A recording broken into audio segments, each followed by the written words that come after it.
Ooh, that looks tasty. Welcome, folks. Today, The Hungry Gamer is back with the final monthly menu of 2020, and this one's going to be a little bit more of a year in review rather than talking about the games I played most just in December and then talking about what I'm hoping to play in January. Wiping the slate clean, we're talking today about what games did I play most in 2020. How did I do with my predictions for December? So we will start out with my predictions for December, and again, in no particular order. First off, Gloomhaven Jaws of the Lion. Yes, I played. No, I did not finish the campaign. I'm still hoping to before I have to go back to work in about a week and a half or so. Probably not. I got some really cool stuff that came in that I'm getting to the table right now. Next one is Tzolk'in. Did I play? Yes, I did. It's actually set up on the dining room table right now as I've been learning it, and I'm testing out one of the fan-made solo modes as well with that. Next in the CGE trio I was hoping to play is Under Falling Skies. Yes, I played it quite a bit, and I even did a review of it as well, which you can find, well, on my channel on YouTube. And then the third one was Sanctum. And no, did not get to it. I figured I wouldn't get to everything with only 3 weeks, and that was the one I didn't get to. It's actually still right up here, just out of sight, still in the shrink, but hoping to get to that in the new year pretty quick and pretty early. And then the last one was the one that I was pretty sure I wasn't going to play, but you never know. Maybe I was going to do it, and that was Valor and Villainy. Didn't play it. I opened it, I punched it, I did an unboxing video, and it's actually just sitting right here, hanging out, doing nothing. So, not bad. 3 out of 5. All right, and then moving into the big moment, the top 8 games that I played this year. Why 8? Because I did a top 8 at the end of last year, and I thought that's a good number to do. So, top 8 games that I played the most throughout the year, and just a little bit of perspective on it. I played, I think at the final total want to be 160 or 161 different games this year, and obviously a whole bunch more rounds of all these games put together. And pretty much a game that winds up as one of my top games of the year as far as number of times played means I really enjoyed it. And you will see that a couple of the games from my top 5 games of 2020 may or may not make it onto this list. And we'll just kind of see how that goes. But these are games I just really enjoy. There's some older games, there's some brand new games, and I suspect there's a very good chance that some of these games are going to wind up on the list again next year because these are just ones that I just play because I like, or my wife likes playing, or whoever I game with enjoys playing. But this one, I am going to go from 8 up to 1. So I hope you enjoyed that super awkward cut there. 2 things happened. 1, I forgot how to count. And 2, I got a phone call, so put your phone on silent when you're recording. Pro tip. Anyhow, so finally jumping into the top 8 games that I played this year, and starting at number 8. Now there was a big fat tie for this one. There was about 4 games or 5 games in there that were all tied up. And so I discounted one of them right away because it was played a lot as an app version. And so I said, okay, but it was played a lot as an app version. So as I said, I'm not really counting those nearly as much, but it was played so much as an app version, maybe it should have snuck in. But since it was tied, that one was out. Another one, it's set up on my table to play as soon as I'm done shooting this. And that's what made it tied, so that one was out. Then it came down to 2 of them, and I could not decide which one to give the honor to, and I'm committed to a top 8, not a top 9. I'm not going to break my own rules like I did for the top 5, so I decided, okay, well, this one is one that I played with my wife a whole bunch. The other one was one that I played solo a whole bunch, so I thought, okay, I'm going to give it to the one that I actually played with another person. So there you go, that's what I did. I don't know if that counts. But anyhow, number 8 on the list is Lions of Lydia. Now, before you freak out, This is just the prototype. It has not delivered. It's coming. I think it's already on the boat. I think it's so on the ocean. I don't know. But Lines of Lydia from Johnny Pack, whose games I really enjoy. My wife likes this game a whole bunch.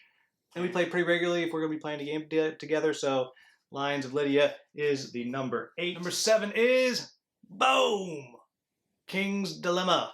King's Dilemma, I only play it on Tabletop Simulator, but we get 5 of us together when we do it, and we are almost done. We are so close to being done. It has drug on a little bit, but I think that's just because of the Tabletop Simulator, and we played it over a course of months. I think this game would be a blast once you see people again come together for a weekend and just power through the whole thing. You could totally do it in 2 days. It would be insane. It'd be fun. It's a very cool game. It's very fun. A lot of talking and haggling and negotiating and backstabbing. It is a good time. So number 7, King's Dilemma. Number 6 is one that has showed up on my channel a couple of times. I've talked about it many times and actually wound up on my top 5 games of the year at number 4. That is Heroes of Tenefer. It's quick, it's easy, it is fun. Well, it's not easy to win, but it's easy to play, and it has a lot of such great stuff going on with it, especially now that the expansion's out. Really, really, really fun. I really like this one. This one's staying in my collection for a long time. Heroes of Tenefer at number 6. And at number 5 is the oldest game on my list, which I think says a lot about the quality of the game, and that is Sentinels of the Multiverse. And yes, I have played this on the app, but I'm not counting any of the times I played it on the app, and it still got played that many times. And almost all of those were before the pandemic hit. That's how often some good friends of ours, we would get together, and we've been playing through this fan-made campaign that you can find on BGG. It's really cool. So that's what we've been playing through. Hopefully we'll get to finish it in the new year, but here we go at number 5, Sentinels of the Multiverse. It's fiddly. There's a lot going on. It can be confusing sometimes when you get some of the weird combinations out there and the harder heroes and the harder villains, but it is so fun. It is such a fun game. There you go, number 5. 4 is one that if you've been paying attention to the channel for the past couple of months or 6 weeks or so, you're not going to be surprised to see this one because I played it a ton. A ton. It sat out on my table for about a week, and I played it and played it and played it because I wanted to get the review out before the end of the year. I was excited about it. I enjoyed it a lot. It also wound up on my list of top games of the year, and that is Alter Quest. Objects in video may appear smaller than they actually are. This one, it's great fun. It is really good fun. I enjoy it. I'm sure there's a good chance it's going to be on my list again next year because I still got a whole other campaign I have to do. And I don't know, 6 more characters I haven't even tried yet. So really have enjoyed this experience with this game. It's a whole bunch. It's a lot. Will I get more of it if it comes back to Kickstarter? Probably, because it is a lot of fun. It's a whole bunch. It's a whole lot of stuff. And it's not easy to learn, but when you do, oh, it is great fun. That is Alter Quest at number 4. At number 3 is another one that if you've been paying attention to the channel, the 3 of you, I don't know, then you also recognize this one. This is one that, I don't know, I probably first started talking about 8 months ago. I got it just at the tail end of a Kickstarter, which they actually had to cancel because they weren't going to fund, and you've seen it on my monthly menu several times. I did a preview for it, and it's coming back to Kickstarter in Q1 of 2021. I actually made a how to play video for it, and I've been really enjoying the solo AI that they've come up with, and that is Theurgy. I just really enjoy this. Now, I've played this game a lot solo, and I played this game a lot on Tabletopia with some other people and getting as many different number counts as I can with this game because I just really like it. I like it because it is fast. For an area control game, it is fast. And there's not a ton that you're doing. It's not a huge rules overhead. And it's thematically just almost perfect. Thematically, it's just, I really, really enjoy it. I'm super excited for it to come back to Kickstarter. And I really, really, really hope that it does fund this time because if you don't know about this game, you should know about this game. There it is, Theurgy. It is fantastic. So, number 3 is Theurgy. That was a really weird way to say that. Number 3 is Theurgy. Fantastic game. Number 2 is one that actually surprised me that it wound up being this high on the list at number 2. But the more I thought about it, the more I realized, no, that does make sense, because like Alter Quest, I was playing through campaigns of this game. And you play through a campaign, you don't do that in one sitting with a game like this. It takes several sittings and you play several games. And I played through 2 of the adventure packs of Dungeon Alliance. And this is a game that, this is probably the heaviest game that I will regularly play. I said Alter Quest is pretty heavy. I think this is heavier. There's probably more going on in this game there is in Alter Quest, but man, when you get all of those expansions, and I do think you need all of the expansions, gosh, this game is fun when you're playing solo or cooperative with up to 2 players. I don't know that I'd want to play with 3 or 4 because I think the game would just take too long. Or even playing competitive against one other person could be a whole bunch of fun. So that is my number 2, Dungeon Alliance. Will it show up again on the list again next year?